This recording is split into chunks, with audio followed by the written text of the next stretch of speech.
दोस्तों नमस्कार, मैं मयंक त्रिपाठी आप सभी के आपके अपने चैनल HM कोचिंग क्लासेस में स्वागत करता हूं। कैसे आप सब लोग। दोस्तों उत्तर प्रदेश की दरोगा भर्ती परीक्षा निकली हुई है और यदि आप उत्तर प्रदेश में दरोगा बनना चाहते हैं, सबसे रुतबे वाली नौकरी दरोगा की मानी जाती है। अगर आप UPSI बनना चाहते हैं तो आप यकीन मानिए कि आपके अंदर एक पैशन टाइप का होगा, एक रुतबा टाइप का होगा और वही पूरा करने के लिए आप UPSI की तैयारी जी जान से करना चाहते हैं। उसके लिए आपको सिलेबस पता होना चाहिए, क्योंकि ऐसे ही नहीं कंधे में 2 स्टार मिल जाते हैं और तमाम चीजें। दरोगा आप कहीं जाएंगे तो आपको एक अलग नजर से देखा जाएगा। आपको कहानी सुनाना चाहता हूँ कि एक गांव में बूढ़ी अम्मा थी। एक लोग कलेक्टर बन के आए थे, गांव में बूढ़ी अम्मा थी। तो बूढ़ी अम्मा ने कलेक्टर से कहा कि बच्चा कलेक्टर तो बन गया हो, लेकिन दरोगा बन जाते तो अलग ही बात थी। तो समझ रहे हैं आप दरोगा की वैल्यू क्या है। तो खास तौर पर उत्तर प्रदेश में दरोगा बनना एक आप मान सकते हैं कि बहुत बड़ी उपलब्धि हासिल करना होता है। उत्तर प्रदेश में दरोगा बनना कोई आप CGL की तैयारी कर रहे हैं और तमाम विभागों में आप तैयारी कर रहे हैं, गांव के लोग या आपके आसपास के लोग उस पोस्ट को जानते हो या ना जानते हो, लेकिन यदि आप उत्तर प्रदेश पुलिस में दरोगा बन गए तो आप यकीन मान के चलिए कि आपके नाते रिश्तेदार और दूर दूर तक आग की तरह खबर फैल जाएगी कि आप उत्तर प्रदेश पुलिस में दरोगा बन गए। समझ गए आप। तो दरोगा बनने के लिए आपको काफी चीजों की जरूरत है। सबसे पहले आपको सिलेबस पता होना चाहिए। उसके बाद आप फिजिकली आप मान सकते हैं कि मजबूत होने चाहिए, तभी तो आप पहुंच पाएंगे दरोगा पद पर। आपकी हाइट होनी चाहिए। तो आज हम बात करेंगे सिलेबस पे कि आपका सिलेबस क्या है और आप कैसे क्रैक कर सकते हैं एग्जाम एक अच्छी रणनीति बना के। क्योंकि पढ़ता तो सबको ही है, पर रणनीति कौन कैसी बना पाता है, क्योंकि सिलेक्शन कुछ ही लोगों का होता है और लगभग 10,000 पद 9,500 कुछ पद हैं, जिसपे आपको मेहनत करनी है, आपको तैयारी करनी है। आपको एक पोस्ट चाहिए, आपका गली मोहल्ला भी पूरा सिलेक्ट हो जाएगा ना, फिर भी आप लोग सिलेक्ट हो सकते हैं। गली मोहल्ला अगर आपको पूरा तैयारी कर रहा है दरोगा के लिए तो आप सब लोग सिलेक्ट हो जाएंगे, फिर भी पद कम नहीं पड़ेंगे।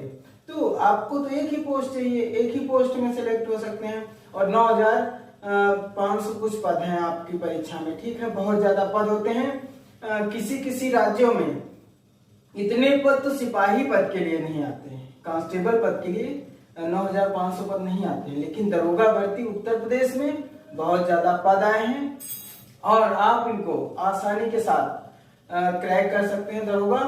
मैंने हिंदी का पाठ्यक्रम लिख रखा है, क्योंकि हिंदी आपका स्कोर बनाएगी। दोस्तों परीक्षा पास करने के लिए आपका एक अच्छा स्कोर होना जरूरी है। अच्छा स्कोर कब होगा, कैसे होगा।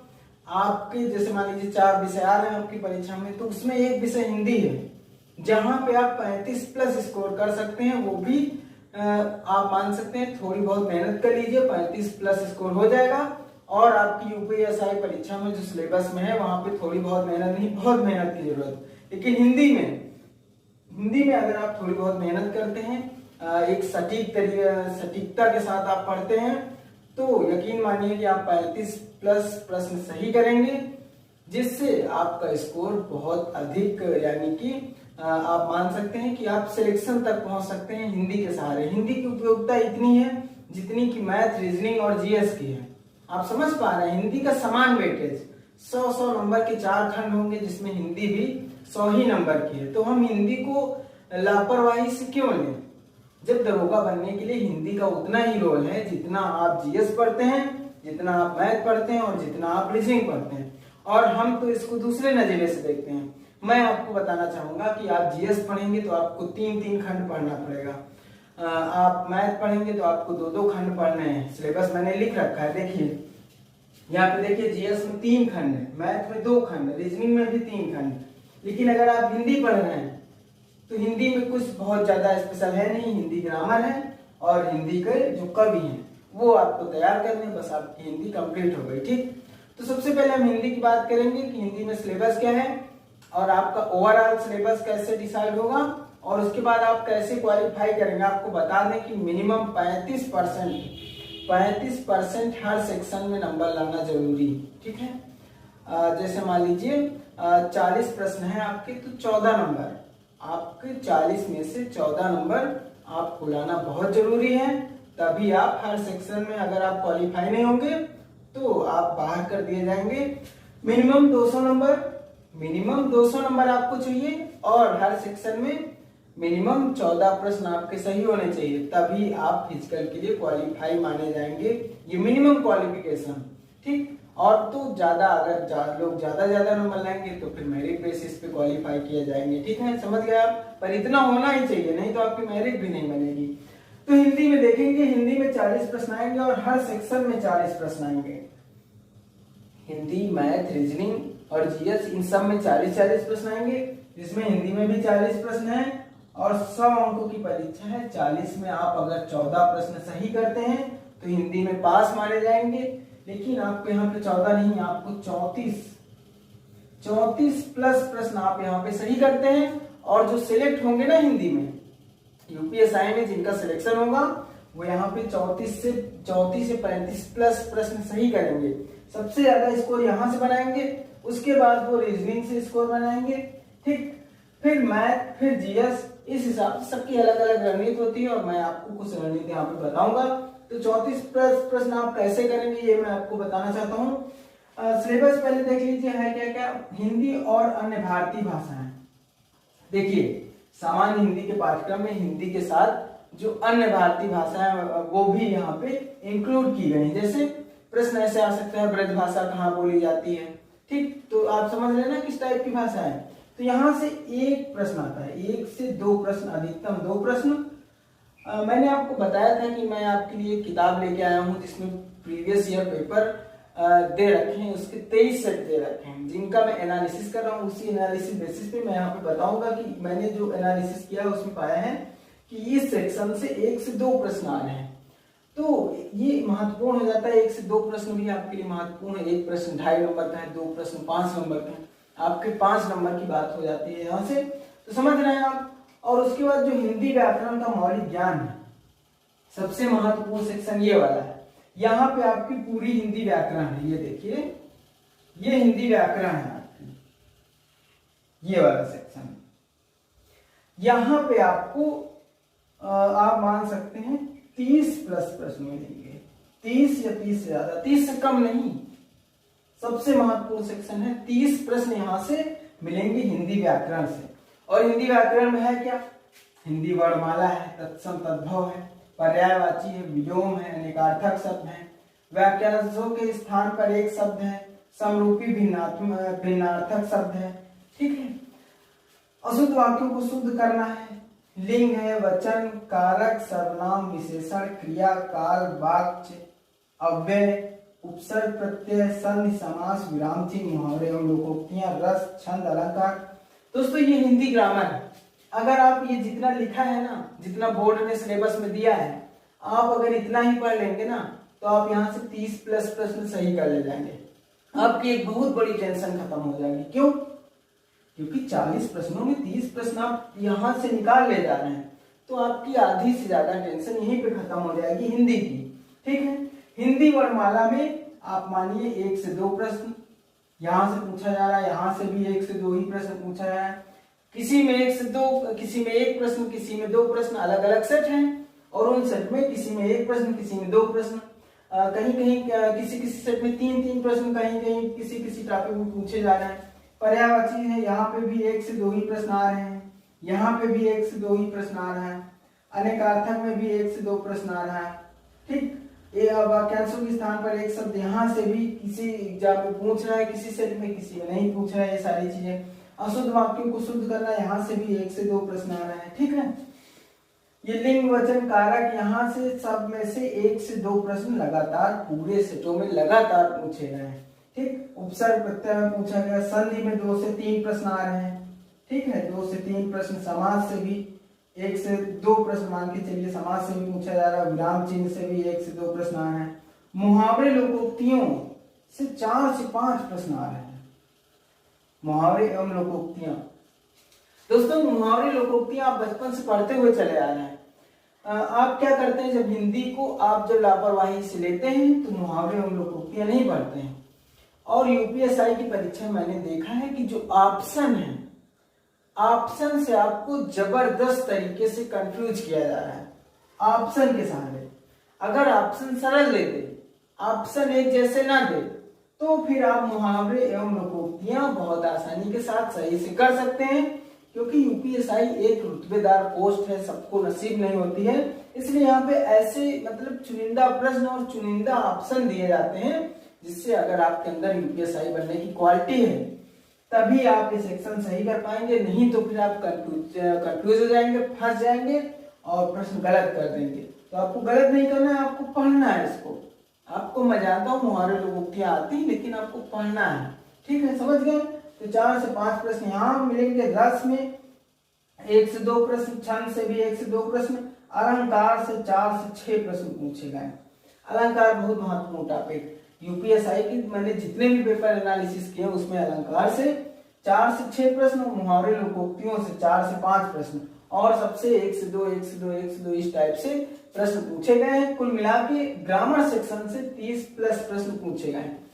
दोस्तों कल मैंने आपको किताब दिखाई थी, वो किताब मैं आज यहाँ स्टूडियो में नहीं ला पाया हूँ, तो उसी किताब से, किताब का नाम है घटना चक्र का, जो प्रीवियस ईयर पेपर का सेट है 2017 में हुए थे जितने भी यूपीएसआई एग्जाम उसमें सारे दे रखे हैं, और उसी का अध्ययन मैंने किया है, जिससे मैं आपको ज्यादा अच्छे समझा पाऊँ चीजें, ठीक है। तो आप समझ गए ग्रामर में क्या क्या आपको पढ़ना है, और ये क्लासें मैं आपको आप मान सकते हैं क्रैश कोर्स टाइप लगातार पढ़ाऊंगा, और ग्रामर का कोई भी पार्ट आपका छूट नहीं पाएगा, ठीक है। आशा है आप ये चीजें आसानी से एकदम समझ पा रहे हैं। इसके बाद मैं आपको बताऊं, पहला सेक्शन हो गया, दूसरा हो गया, तीसरे नंबर पे दिया है अपठित बोध। अपठित बोध क्या है? आपको एक गद्यांश दिया जाएगा, उसमें 3 प्रश्न होंगे। 2017 की परीक्षा में हर सेट में, हिंदी के हर सेट में एक गद्यांश दिया गया, ठीक है, गद्यांश दिया गया, उसके बाद 1 2 3 प्रश्न। अगर आप 2017 के पूरे सेट लगा लेते हैं तो आपकी अच्छी खासी प्रैक्टिस हो जाएगी, और 3 प्रश्न आपके कंफर्म हो जाएंगे, ठीक है। तो 30 प्रश्न ये, 3 ये, 33 प्रश्न, ठीक है। 1 से 2 प्रश्न यहाँ, 35 प्रश्न आप मान के चल सकते हैं। उसके बाद ये बहुत सरल सेक्शन है, सेक्शन बहुत अच्छा है, पर आपको प्रैक्टिस, यहाँ पे प्रैक्टिस मांग रहा है सेक्शन। क्या मांग रहा है? प्रैक्टिस। आप प्रैक्टिस करेंगे तो सही कर पाएंगे, सबके बस की बात नहीं है ये सही करना। आप ठीक बोध, यहाँ पे ऑप्शन जो देगा ना, जो प्रश्न पूछेगा ऑप्शन देगा, वो टाइम टेकिंग भी हो सकता है, और कुछ चीजें आपको अपने माइंड से भी सोचनी पड़ सकती हैं, ठीक है। प्रसिद्ध कवि, अगला है प्रसिद्ध कवि, लेखक एवं उनकी प्रसिद्ध रचनाएं। दोस्तों ये बहुत महत्वपूर्ण सेक्शन है, ये कई सारी परीक्षाओं में पूछा जाता है, हिंदी के सेक्शन में कई सारी परीक्षाओं में नहीं भी पूछा जाता है, लेकिन यूपीएसआई इसको बहुत भयंकर वेटेज दे रहे हैं, और यहाँ से 3 से 5 प्रश्न तक हर सेट में 3, किसी में 3, किसी में 5, किसी में 4, ठीक है। 3 से कम तो पूछ ही नहीं रहा। प्रसिद्ध कवि, लेखक और उनकी प्रसिद्ध रचनाएं। कवि पूछ लेगा, रचना दे देगा, मिलान तक करने को दे देता है। एक तरफ कवि लिख दिया, मान लीजिए कवि लिखे हैं, ये उनकी रचनाएं लिखी, तो उसका मिलान करिए। या कोई रचना दे देगा, पूछेगा कि इसके कवि कौन है। कोई रचना दे देगा, पूछेगा ये कहानी है कि गद्य है कि पद्य, मतलब इस टाइप से प्रश्न पूछेगा, ठीक है। कहानी, नाटक, कुछ भी है, ठीक है। तो इसी हिसाब से लेखक और ये सारी चीजें यहाँ पे पूछ रहा है। यहाँ से आपको 3 से 5 प्रश्न मिलेंगे, और मैं आपको बता दूं कि जैसे मान लीजिए करंट अफेयर से रिलेटेड मैंने नोटिस किया है कि जैसे 5 प्रश्न पूछ रहा है, तो उसमें 2 प्रश्न करंट से रिलेटेड पूछ रहा है। जैसे साहित्य अकादमी पुरस्कार जैसे किसी को मिला हो, तो किसको मिला, उसकी किताब क्या, ऐसे नहीं पूछ रहा है, बस सीधे पूछ रहा है कि ये किताब किसने लिखी, ठीक है। ज्ञानपीठ पुरस्कार मिला है, तो जो किताब लिखी गई वो किसने लिखी, ऐसे पूछ रहा है। और साथ ही साथ सरस्वती सम्मान जैसे किसी को मिलता है, समझ रहे हैं आप। मैं आपको बताना क्या चाह रहा हूँ कि करंट अफेयर में जो साहित्य के क्षेत्र में पुरस्कार मिल रहा है, उसी लेखक और उसकी जो कृतियां हैं, रचनाएं हैं, उसी से प्रश्न पूछ रहा है। यहाँ पे जैसे 5 प्रश्न आ रहे हैं, तो 2 प्रश्न उसी प्रकार से पूछ रहा है।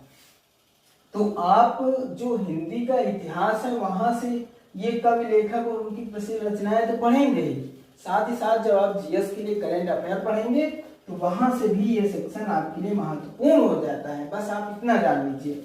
हिंदी भाषा में पुरस्कार, दोस्तों ये महत्वपूर्ण सेक्शन है हिंदी भाषा में, हिंदी भाषा के लिए, हिंदी भाषा के रचनाओं के लिए जो लेखक लिखते हैं उसमें पुरस्कार दिया जाता है। पुरस्कार कई तरीके के हैं हिंदी भाषा के, मैं एक अलग से लेक्चर लूंगा और उसमें ये सारे जितने भी टॉपिक है ना, चाहे अक्तिबोध हो या प्रसिद्ध कवि लेखक एवं प्रसिद्ध रचनाएं हो या हिंदी भाषा में पुरस्कार हो, हिंदी और अन्य भारतीय भाषाएं, इन सबका मैं एक टॉपिक बना के इनका लेक्चर लूंगा।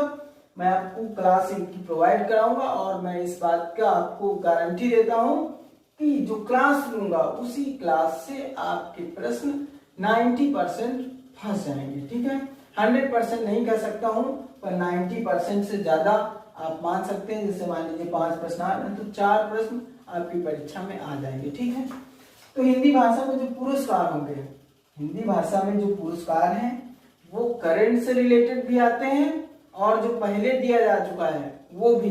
यूपीएससी में बड़ा उटपटांग प्रश्न यहाँ से पूछा जा रहा है, मतलब यहाँ से लगभग मान लीजिए 2 प्रश्न, 1 से 2 ही प्रश्न आ रहे हैं, पर एक प्रश्न हो सकता है करंट का आ जाए जो आपको आ जाए, और एक प्रश्न पूछ ले कि 1955 में ये पुरस्कार किसको मिला था, तो आपको दिक्कत हो सकती है। मैंने जो एनालिसिस किया उसमें यही पाया है कि जो पुरस्कार दिए जा रहे हैं करंट में, उसका 20 साल 25 साल पहले वाला पुरस्कार भी पूछ रहे हैं लोग।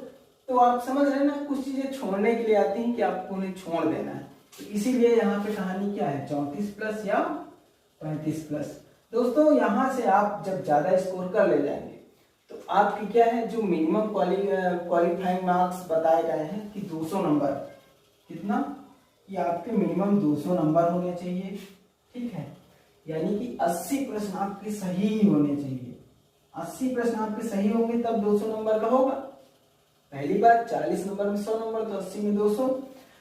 और हर सेक्शन में 14 प्रश्न आपके सही होने चाहिए। हर सेक्शन में आपके 14 प्रश्न सही होंगे तब जाके आपकी मेरिट बन पाएगी। ठीक है, तो देख लेते हैं यहाँ पे अगला सेक्शन है जीएस का। जीएस में है मूलविद, संविधान, सामान्य ज्ञान। दोस्तों आप जब सिलेबस देखेंगे ना तो सिलेबस में ठीक ऐसे ही लिखा हुआ है, ये मैंने अलग अलग नहीं, मैं अपनी तरफ से कुछ नहीं कर रहा हूँ। जब आप जीएस का सिलेबस देखेंगे तो मूलविद उसमें लिखी है कि का नंबर मूलविद, और इसमें क्या क्या पूछा जाएगा, ख नंबर संविधान, और इसमें क्या क्या पूछा जाएगा, ग नंबर सामान्य ज्ञान, इसमें क्या क्या पूछा जाएगा, इसी में करंट अफेयर और तमाम चीजें, हिस्ट्री, जियोग्राफी, ये सारी चीजें इसमें इंक्लूड की हैं। तो आप ये जान लीजिए, ये वाला सेक्शन देख रहे हैं मूलविद और संविधान, यहाँ से 20+ क्वेश्चन यहीं से आ रहे हैं।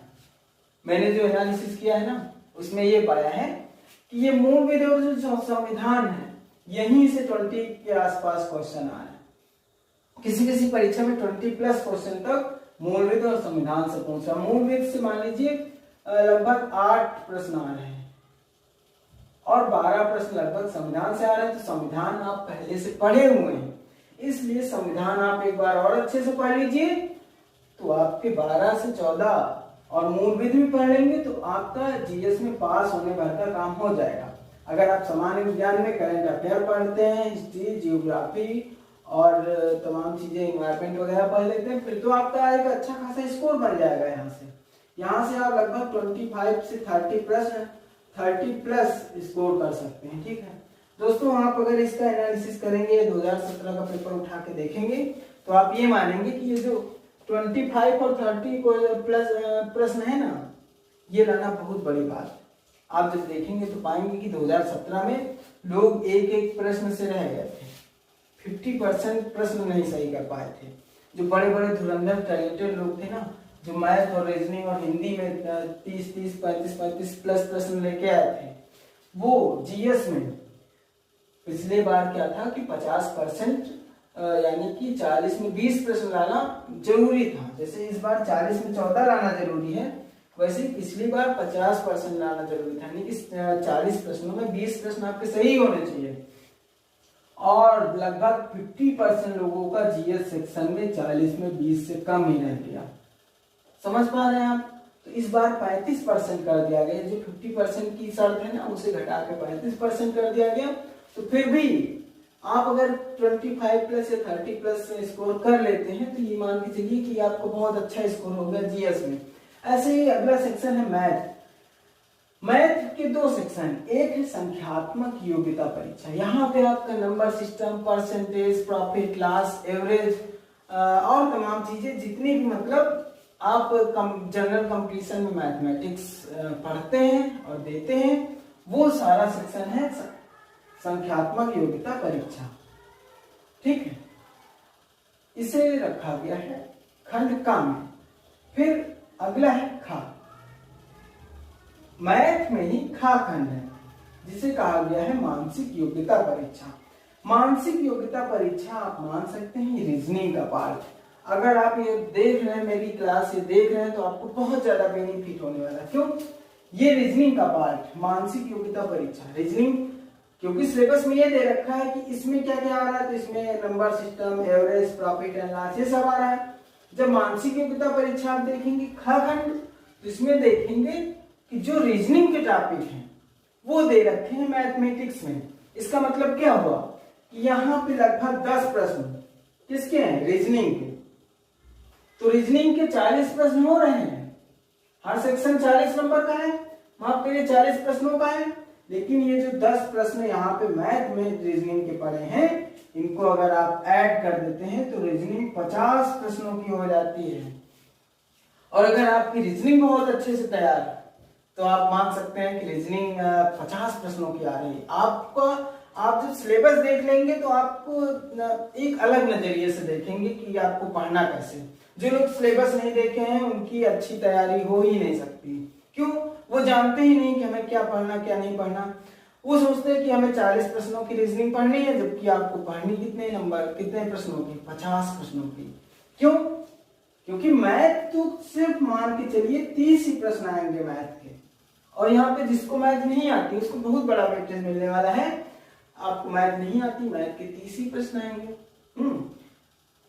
आपका सेक्शन वाइज तो 40 प्रश्नों का है, लेकिन जिस हिसाब से सिलेबस दे रखा है आपको उस हिसाब से भी देखना पड़ेगा। तो मैथ के 30 प्रश्न और ये रीजनिंग में चला जाएगा, आप मान सकते हैं रीजनिंग में 50 प्रश्न आएंगे। ठीक है, तो यहाँ पे भी आपको 14 प्रश्न, इन दोनों को मिला के 30 + 40 प्रश्न मिला के यहाँ पे भी आपको मिनिमम 14 प्रश्न लाने हैं, सही करने हैं। उसके बाद रीजनिंग में मानसिक अभिरुचि परीक्षा, बुद्धिलब्धि परीक्षा और तार्किक परीक्षा, ये 3 खंड है जिसमें सबसे ज्यादा वेटेज इसका दिया गया है। तार्किक परीक्षा का 25+ प्रश्न केवल ये तार्किक परीक्षा से पूछ रहा है। रीजनिंग आप बहुत हल्के में नहीं लेंगे, रीजनिंग बहुत सरल नहीं आ रही कि आप रेलवे से कंपेयर करने लगे रीजनिंग रेलवे की, या 10th स्टैंडर्ड की कंपेयर करने लगे। ये यूपीएससी का पेपर ग्रेजुएट स्तर का है और यहाँ पे बहुत अच्छी खासी रीजनिंग, पूरी तार्किक रीजनिंग पूछी जा रही है, जिसमें प्रॉब्लम सॉल्विंग, जिसमें कथन तर्क, कथन निष्कर्ष, कथन और पूर्व धारणा, इस टाइप के तमाम प्रश्न। आपको एक मान लीजिए कि आपको एक पैसेज दे देगा, पैसेज से प्रश्न पूछेगा कि इसकी प्रॉब्लम सॉल्व करो, तो इसे आप देखिए, आप एनालिसिस करिए। बच्चा वही सिलेक्ट होगा जो एनालिसिस करेगा और जो पढ़ेगा और जो लगातार प्रैक्टिस सेट यानी कि प्रैक्टिस सेट करो या मत करो, पर जो प्रीवियस ईयर में परीक्षाएं हुई 2017 में, वो बहुत अच्छे से कर लो। आपकी स्पीड भी बनेगी, एक्यूरेसी भी बनेगी और आपके अंदर कॉन्फिडेंस भी आएगा कि आप 400 में इतने नंबर ला पा रहे हैं। ठीक है, तो समझ गए। इसमें रीजनिंग में सबसे ज्यादा वेटेज है तार्किक परीक्षा। तार्किक वाला जो रीजनिंग का पार्ट होता है, रीजनिंग 3 तरीके के 3 पार्टों में डिवाइड कर दिया है इसने। ठीक है, समझ गए। तो 25+ प्रश्न यहीं से आएंगे और ये 10 क्वेश्चन। तो रीजनिंग का एक और सेक्शन मान लीजिए 3 और एक ये चौथा 4 सेक्शन। ठीक है, जिसमें 10 प्रश्न यहाँ से होंगे। तो आप समझ गए ना कि आपको तैयारी कैसे करनी है। दोस्तों, अगर आप इस तरीके से तैयारी करेंगे तो आपका यूपीएससी मान लीजिए कि आप अपने मुट्ठी पे करेंगे, फिर आपको बेहतरीन वर्दी मिलेगी और रेड कलर का जूता मिलेगा, बेल्ट मिलेगा, डबल स्टार मिलेगा। यहाँ पे जो लगता है, हमें पता नहीं क्या होता है वो, आप जब सेलेक्ट हो जाइएगा तो बताइएगा हमें कि यहाँ पे जो लगता है उसको क्या कहते हैं। ठीक है, तो ये सारी चीजें आपको मिलेंगी। आपका एक रुतबा होगा। आप जब कहीं जाएंगे अपनी बाइक से, फिर वहां पे जहाँ पे खड़े हो जाएंगे आप, वहीं पे लोग कहेंगे आइए साहब आइए। तो ये वाली जो भूमिका है वो सिर्फ उत्तर प्रदेश में ही मिलती है। उत्तर प्रदेश की पुलिस ही आपको इतना इज्जत, मान, सम्मान, रुतबा दिला सकती है। आप यूपीएसआई सेलेक्ट होंगे, फिर आप इंस्पेक्टर बनेंगे, फिर आप सीओ तक जा सकते हैं। यानी कि यूपीएसआई जो होता है वही थाना इंचार्ज भी बनता है और वही सीओ भी बन जाता है। एक समय आता है प्रमोट होकर वो सीओ बन जाता है। तो आपको इस सर्विस के दौरान आपको बहुत सारे मतलब बहुत बड़े बड़े काम भी करने हैं, और अगर आप ईमानदारी के साथ सर्विस करते हैं तो आपको बहुत मजा आने वाला है यूपीएसआई में। ठीक है, तो मेरी शुभकामनाएं आपके साथ हैं, आप ऐसे तैयारी कर सकते हैं। आपको कोई समस्या हो तो आप जरूर बताइएगा। हिंदी का पूरा नोट्स मैं आपको प्रोवाइड कराऊंगा। ठीक है, आप हिंदी की चिंता मत करिए। हिंदी मैं आपको बताना चाहता हूँ कि हिंदी में जितना मैंने टारगेट दिया है इतना आप आसानी के साथ कर सकते हैं। आप अभी करेंगे, आप अभी उठा लीजिए प्रीवियस ईयर पेपर, तो 20+ आप कर ले जाएंगे सामान्यतः। लेकिन आप इतना तो सबको ही कर लेगा जितना आप कर रहे हैं। आपको 35+ से अगर आप कम कर पा रहे हैं तो समझ लीजिए आप सही से तैयारी नहीं करना है फिर। और यही एक एक प्रश्न आपको पीछे ढकेल है, तो आपको पीछे नहीं, एक एक प्रश्नों से आगे बढ़ना है। ठीक है, और यहाँ पे एकदम फिक्स सिलेबस है। जीएस को छोड़ दे तो रीजनिंग और मैथ में एकदम फिक्स सिलेबस है, जो कि दे रखा है कि क्या क्या पूछा जाएगा, एक टॉपिक दे रखा है, तो आपको वैसे ही पढ़ना है। ठीक है, तो ठीक है, हिंदी की आप तैयारी जबरदस्त करेंगे हमारे साथ। मिलते हैं अगली क्लास में। धन्यवाद।